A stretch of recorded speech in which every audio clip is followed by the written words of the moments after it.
लोगों ने तो हमेशा वोट किया होगा, तो किस देते हैं तो फिर क्या हो, गोली चलाते हैं हम। मोदी जी अच्छे आए, वो उन्होंने बहुत काम किया। मोदी जी ने बहुत काम कि किया। हमारे गरीबों के लिए बहुत अच्छे हैं।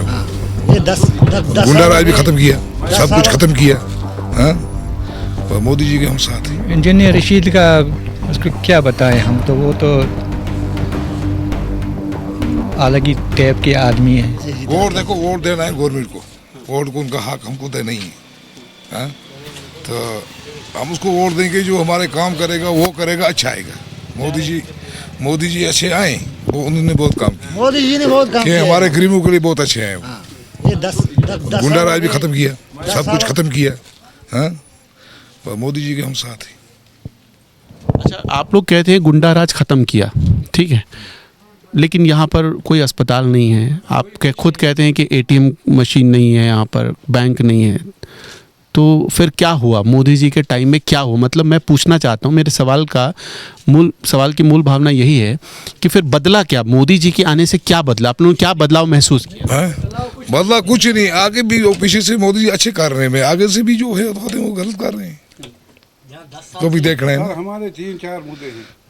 बैंक है, एटीएम है, हमारा ये अस्पताल है, ये 3 कम हमारे इधर नहीं। अस्पताल इतना बड़ा बनाया है, इधर बहुत बड़ी बिल्डिंग है, मगर कुछ नहीं है। अस्पताल को देखो, इतना कोई बड़ा स्टाफ अस्पताल है, ही नहीं डॉक्टर है। कोई नहीं है, कहाँ जाएंगे हम? इस वक्त बंद करके वो चला गए। अगर कोई इधर बीमार पड़ जाएगा 10 किलोमीटर ले जाना है उसको अस्पताल में। ये तो आपका नाम पहले बता दें। मोहम्मद शफीक खान है मेरा नाम। राज सबसे पहले तो यहाँ हमारे को कहीं भी हम बीमार, जब घर में बीमार हो जाता है उसको कंधे पर उठा के यहाँ रखते हैं। रोड किसी साइड में नहीं है, रास्ता किसी साइड में है नहीं। बस सर्विस यहाँ इतना बड़ा हल्का है, इतना बड़ा इलाका है, यहाँ कोई भी 3 बस सर्विस चलती थी। यहाँ 12:30 की गाड़ी, 2 बजे की गाड़ी, यहाँ से श्रीनगर गाड़ी जाती थी, यहाँ से उड़ी गाड़ी जाती थी, उड़ी से वापस आती थी। वो बस सर्विस पूरी ख़त्म हो गई हैं, कोई बस सर्विस यहाँ नहीं चलती है, कोई पूछने वाला नहीं है। एक बड़ी कम से कम 2 करोड़ रुपए की बिल्डिंग के पीछे आपने देखी भी होगी हॉस्पिटल की, यहाँ कोई डॉक्टर नहीं है, कोई नर्स असिस्टेंट नहीं है, कोई अगर आते भी हैं वो 11, 11:30 बजे 12 बजे आएंगे और यहाँ से चीनी ले जाते हैं, थोड़ी 2-3 रोटी ले जाते हैं, वो चाय पी के गाड़ी आती है, 2:30-3 बजते हैं, उठ के भाग जाते हैं, वहाँ ताला लगा देते हैं। तो हमारे को जो ये मतलब बीमार हो जाता है उसको लेने के लिए हमें गाड़ी भी नहीं मिलती है। जैसे आप मान लीजिए 12 बजे रात में कोई हेल्थ इमरजेंसी हो गई, अगर सोमो वाले किसी को फ़ोन करेंगे वो बोलता भाई मैं तो रात को आ ही नहीं सकता, मुझे काम है।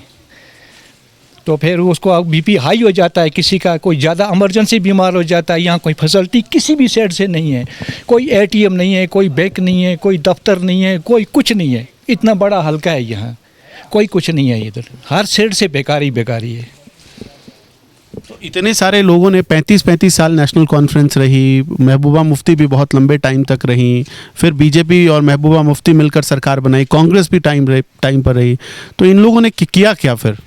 सब जिसको अपनी चाल चली है उसने अपनी चाल खेली है आज तक, तो उसमें क्या कर सकते हैं, किसी को क्या बोलना है। सबका यही हाल है, पीछे से ही ऐसे ही हालात ही ऐसे थे, चलते आए। ये आज देखो, आज इलेक्शन नज़दीक आ गया, अभी हर साइड से गर्मी है। अभी इधर क्या पता है कौन जीतेगा, कौन हारेगा, कौन है। हमें वोट डालना है, टाइम आएगा वोट डाल देंगे। आप लोगों ने अभी सांसद का चुनाव हुआ था, उसमें इंजीनियर राशिद यहाँ से जीते, वो आपको कैसे लगते हैं? नहीं, इंजीनियर रशीद का उसको क्या बताएं हम, तो वो तो अलग ही टाइप के आदमी हैं। पसंद करते हैं या नापसंद करते हैं? कुछ पसंद भी नहीं करते हैं, कुछ नहीं करते हैं। क्या कि आपके हिसाब से जो इतनी बार सरकारें बनी, आप लोगों ने तो हमेशा वोट किया होगा, तो किस देते हैं तो फिर क्या हो, गोली चलाते हैं हम तो वोट ही देते हैं। सरकार तक जब कुछ हो गया तो होता है, बाकी आम कुछ नहीं हुआ।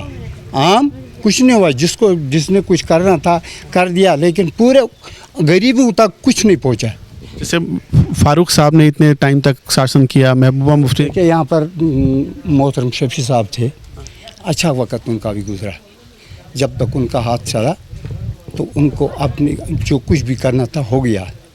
तो देखो जहाँ तक होना था हो गया।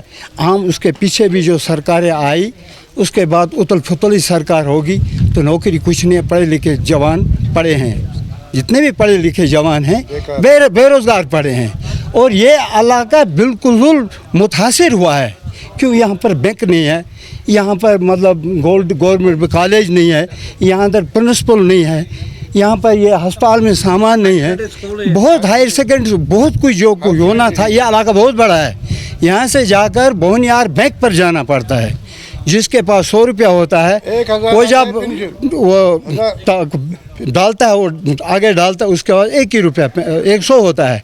वो बोलते आपका पैसा कुछ नहीं है, बेचारा बेआसरा होकर वापस चला जाता है।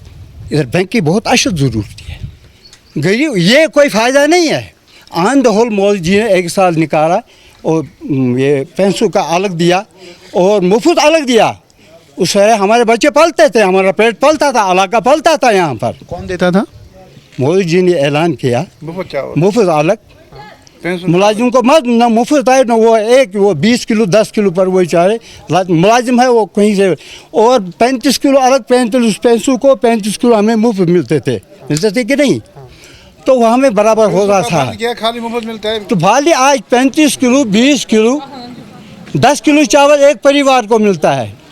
कोई एक नफर है दो न उसको 20 किलो 10 किलो मिलेंगे। वो कोई क्या बोलते हैं उनसे आप बोल लीजिए, मैं जाऊंगा सबके पास। नहीं, आप जाइए उनके पास। बात यह है कि राशन की अशद ज़रूरत है यहाँ पर। और यहाँ पर ऐसा इलाका है यहाँ पूरे साल का राशन नहीं बनता है। हमारे इलाके में मक्की होते 1-2 महीने की, धान होता है 2-3 महीने का। जितना भी अगर राशन मतलब मोदी जी नहीं भेजेंगे यहाँ के लोग क्या खाएंगे? मतलब मोदी जी के भेजने से खाते हैं? नहीं, अल्लाह के भेजने से खा जाए।